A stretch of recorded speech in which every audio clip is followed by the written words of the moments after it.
Joining me now is Andy Yamashita, who covers the Aces in the WNBA out in Las Vegas. Hey, thanks for joining me for a couple of minutes. Thanks for having me. Happy to be here. This is such an incredible team to watch. I mean, picking up their ninth straight win, and they're on a roll, and they have been for some time, looking to repeat as champs. What is it specifically that works so well for this group? I mean, first off, they're extremely, extremely talented. Let's say that as it is. They've got the reigning MVP. They've got two other All-Star starters. They've got an All-Star reserve in Kelsey Plum, who was the last guard to miss the cut to be an All-Star starter. And then they added Candace Parker to it. And she's, had to make some adjustments, but she's shown improvement and adds a different dimension to their offense. They have more depth this season than they did in 2022 when they won the championship. So they've got a lot going for them. And then Becky Hammons done another great job running this team. I mean, they've integrated a major piece in Candace Parker really well. They've continued to play their style of basketball. And right now they kind of look untouchable, especially after beating New York and Connecticut during the past week.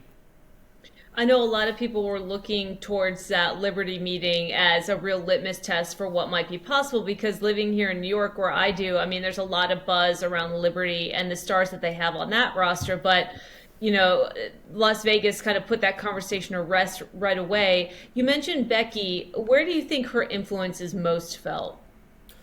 I think it's most felt in the structure. And to really feel her impact, I think what I'd look at is the two games that she wasn't there. They still played the same type of basketball when she was suspended for the first two games of the season.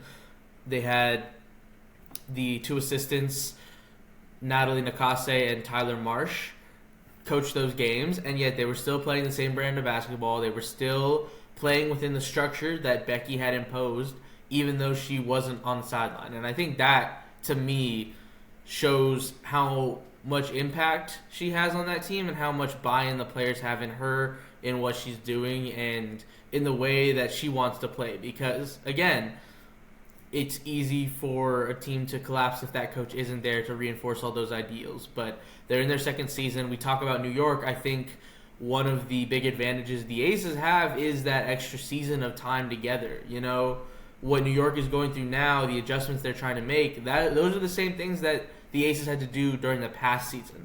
They only had to integrate one major piece in their starting lineup this offseason.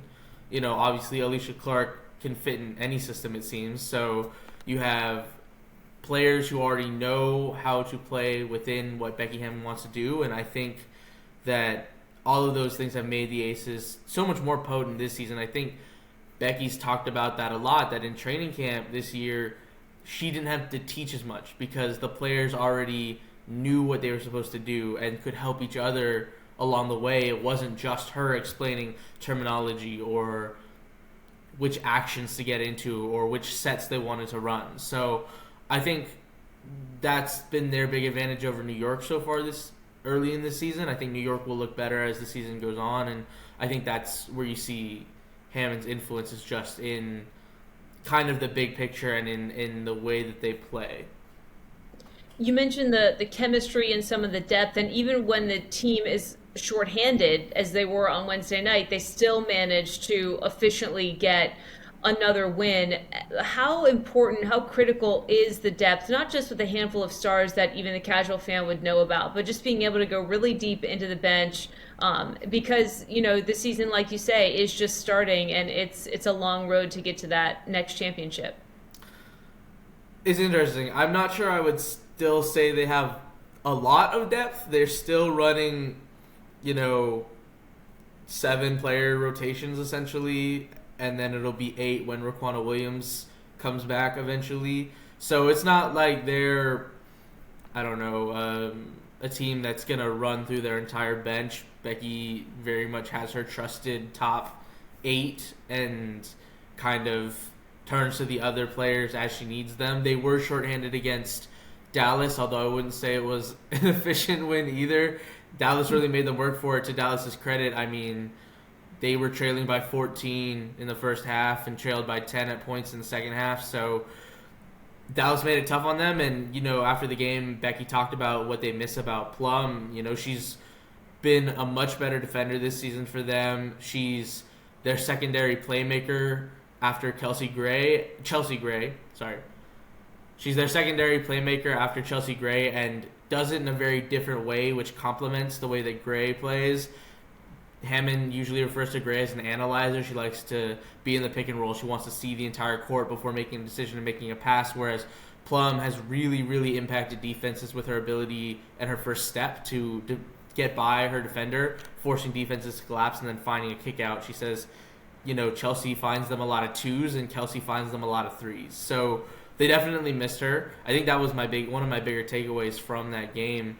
But they did win. They did pull it out, and they have more depth than they did last year. Having Kia Stokes, who was a starter during the playoff run last season, being able to bring her off the bench and play her more minutes against bigger teams like Dallas, against the Indianas of the world, actually, I think has been really big for them. And then Alicia Clark has been a perfect fit for them. I think, again, it can't be understated how well she fits in basically any system every team would love to have. Alicia Clark, she's been the standard of 3-and-D players in this league for a long time. And the fact that she's willing to come off the bench for the Aces, the fact that she's been effective off the bench for the Aces, I think is just a bonus. When you look at it, I guess, from a basketball point of view, she's kind of Dearica Hamby with a better shot, right? They're both great defenders. They both hustle. They both are in that 6-foot range where they can defend from almost any position. And then she's a better shooter, and that's kind of what she's been for this team, and she's been really impressive, no doubt. When you look at the bigger story here, outside of just the Aces, but the WNBA since its inception and the growth that you've seen, where do you think we are right now in terms of giving these women the coverage that they deserve? Obviously, a lot's been made of compensation. Airline travel has been a very big story this season. The impetus of that, of course, Brittany Griner. But, where is the league right now compared to where it was even a decade ago? That's really hard for me to say because I've only been covering the league for about 2 years now, and I'm 24, so a decade ago I was 14. But, I think they're making strides. I think, and I don't want to get too much into opinion here. I'm just a reporter. I don't know how much I can really say on stuff like that. But there's definitely been strides, but there's a long way to go. I think, obviously, player compensation is really important. Travel. I think the current CBA, collective bargaining agreement between the league and the Players Association, runs until 2027. But either party has the opportunity to terminate that deal early in 2025, which is when they can begin renegotiating. I think it'll be really interesting to see what issues become important, I guess, because one thing I think would really help this league is roster expansion. People talk about the need for expanding teams, right? You want expansion teams and how many more opportunities that'll provide players. But I look at, if you go in and you raise the salary cap significantly, what's stopping a team from having 15 players like an NBA team? Not even talking about two ways, because there's obviously no development league in this country right now. I think with 15 players on a roster right now, it's 12, right? Most teams are carrying 11. The Aces only carry 11 for cap reasons. If you had 15, you have a chance to develop players. You're not cutting girls immediately. You're not cutting first-round picks like the Aces had to do last season. And you have a chance to develop them, let them grow in your system. How many NBA players are finished products at 22, right, when they're coming out of college, assuming they even go to 4 years of college, right? There's no chance for those players to develop in America, and I think if you had 15 roster spots, and, maybe only 13 players get to suit up every night, like the NBA used to do that, so I'm not even saying they all get to play, but even having that option, then you have a chance to, keep injured players on your roster too. I mean, you look at the Aces last night, obviously they won. It was difficult, but they were missing their 1 and 2 shooting guards in Kelsey Plum and Raquana Williams. And they don't have the room to carry another guard. So I guess, I think that should be something that's talked about going into potential CBA talks in 2025. I think that would go a long way to helping young players stay on rosters and to keep those young college stars who, amaze us in March Madness every year, who then you see get cut 3 days into training camp. I think it would be able to keep those girls around a little bit longer, help build fan bases. So that's one topic in particular I'd be interested in seeing how that growth goes, and something I'd be watching ahead of CBA talks. But again, there's a lot of things that players want, that the league wants going into this next round of negotiations, which I know it's 2023, but 2025 is right around the corner, and it'll be interesting to see what goes down then. Yeah, that's interesting insight into where the league maybe goes from here. You mentioned the salary cap and just salary issues in general. Wilson signed a 2-year extension and probably could have demanded more money than she did, but she kind of did it for the greater good, which we've seen on this Vegas team. How unusual is that? I can't remember a scenario offhand in the NBA where we see that. Not that the two are directly apples to apples in terms of compensation, obviously, but is this something that really good teams do in this league to try to get these rosters where they need to be? It's interesting. I think it's definitely not something you see a lot, and I'll never blame players for taking as much money as they can. Athletes have a very small window to make their money. I'll never blame players for deciding that they want to take less to keep something good together. It's kind of a personal preference, and we've seen on this team at least consistently players take less than they could when they have the chance. Obviously Asia this year, but Chelsea, Jackie, and Kelsey all took less than they could have during the past summer. I think, it's not something, I don't have a ton of experience in the WNBA, but with Seattle, I was in Seattle with the Seattle Times for a bit as an intern, and I got to do some Seattle Storm stuff, and they had 3 players on max contracts, essentially, which in Breanna Stewart, Jewel Lloyd, and Sue Bird late in her career, when, that's what cost them an Alicia Clark. That's what cost them a Natasha Howard. Those are the kind of players you miss out on when you have so many players on max contracts. And again, I'll never blame players for taking the money when they can, but it certainly goes a long way to helping the Aces sign an Alicia Clark now, or sign a Candace Parker, who also took significantly less than she could have this season. So it definitely goes to show, I guess, their own unselfishness, their own desire to win championships. I think they can tell that they have a real chance to do something special here in the next couple of years. Becky Hammon talks about it constantly, the level of sacrifice and commitment they have in each other, and how that financial component, if anything, makes that commitment even more real. And she also talks about how when everyone sacrifices, everyone gets something back.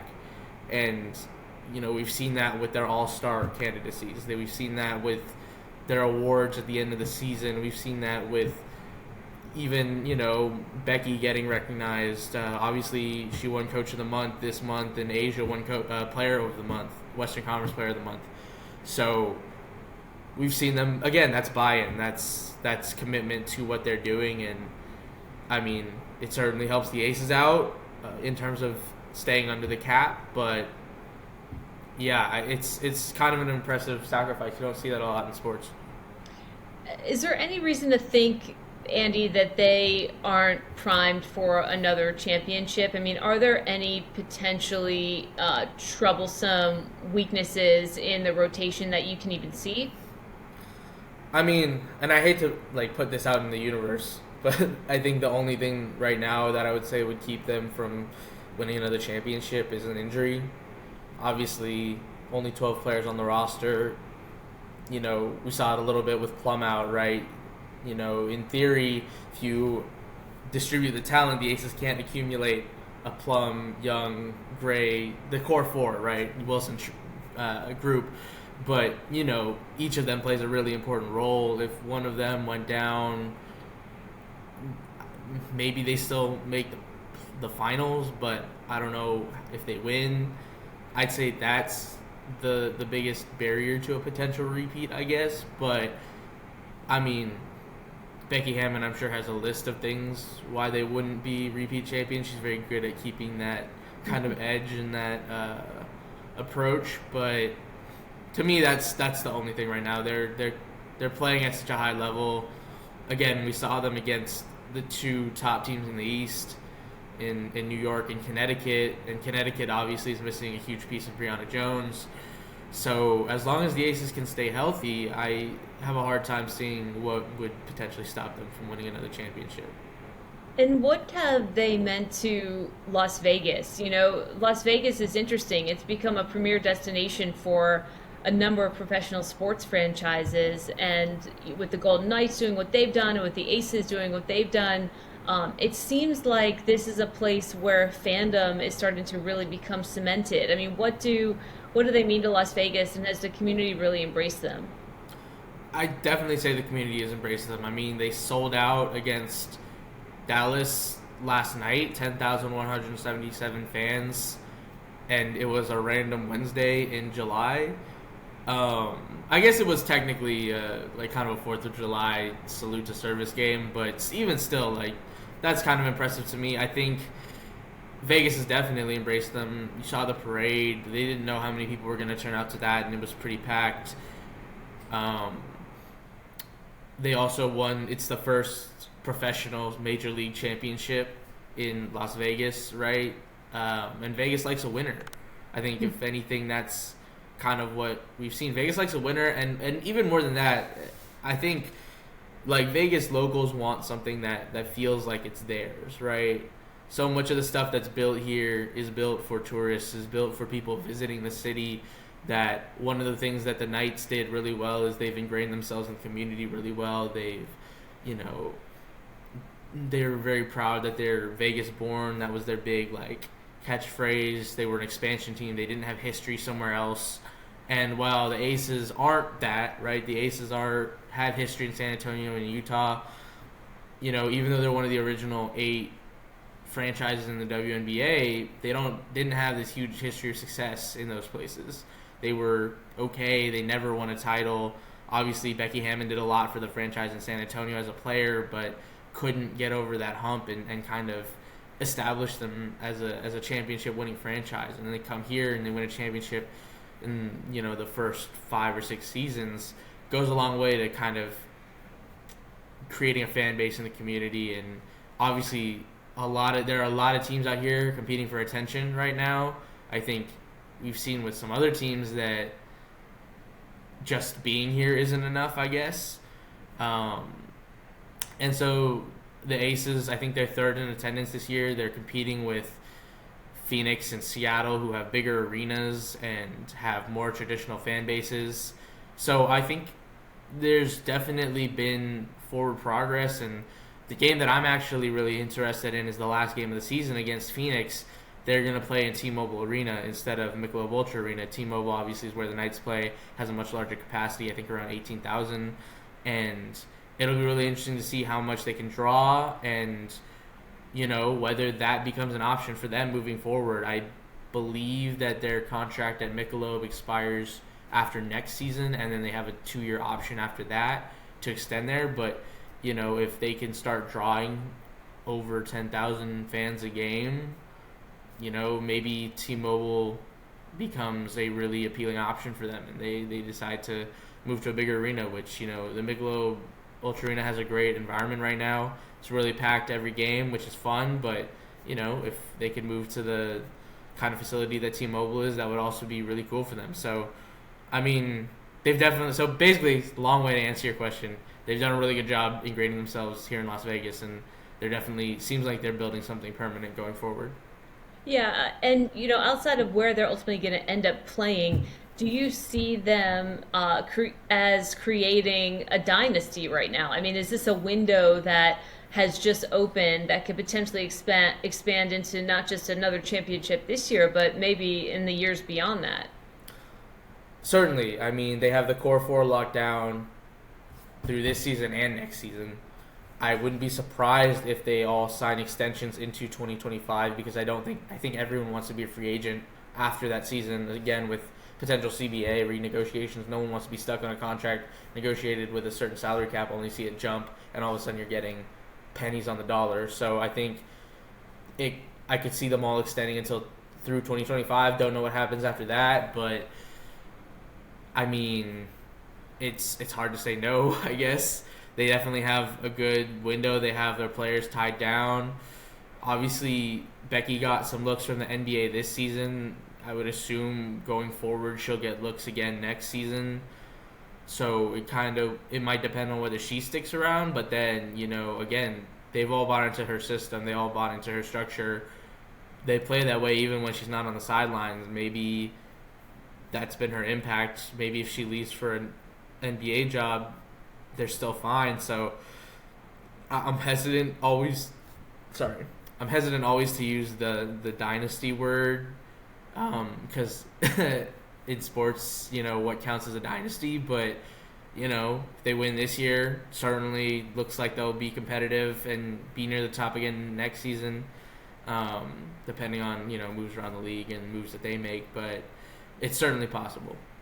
To me, 3 championships feels like a dynasty, but I know that's an arbitrary figure, and everybody kind of has their own viewpoint on what makes a dynasty. But I'll end with this, because you mentioned Becky and her future and what it might hold. I mean, clearly the players have bought into her system. From what you can gather, I mean, does she have aspirations of going over to the NBA? Would that be personally meaningful for her? Could we see that scenario unfold, where if she gets some looks next season, she might decide to kick the tires on that? Certainly, she kicked the tires on the Toronto Raptors, asking her to interview this season. So Becky's never made it any secret that that's her goal. She wants to be coaching in the NBA, and I wouldn't even say it's like her goal is to be the first woman coach. She just wants to be a coach in the NBA. And from a coaching standpoint, from a tactics standpoint, I think she checks every box. I mean, she's been around the game for so long. She's so knowledgeable about basketball. I tell people the funniest thing about Ace's press conferences is sometimes she goes in and you can tell she wants to be like Pop. She wants to be like Greg Popovich, very surly, very short in answering her questions. But she's such a basketball junkie that she can't help herself from when someone asks her something slightly tactical.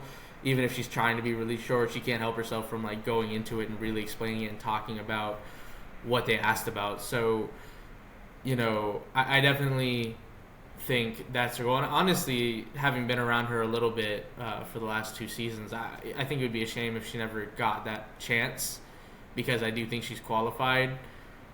Obviously, there was stuff this offseason with Becky Hammon and everything, which may have derailed that, although maybe in the long run that helps her. I don't know how these NBA teams think.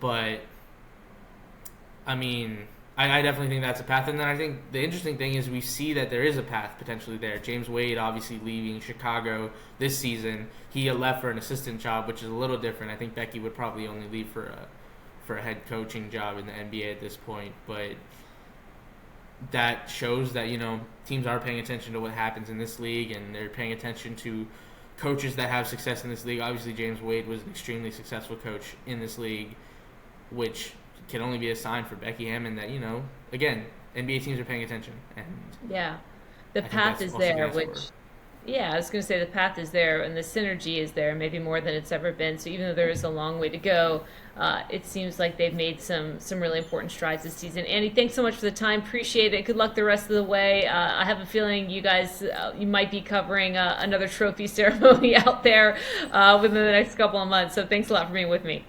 Thanks for having me on. Happy to be here.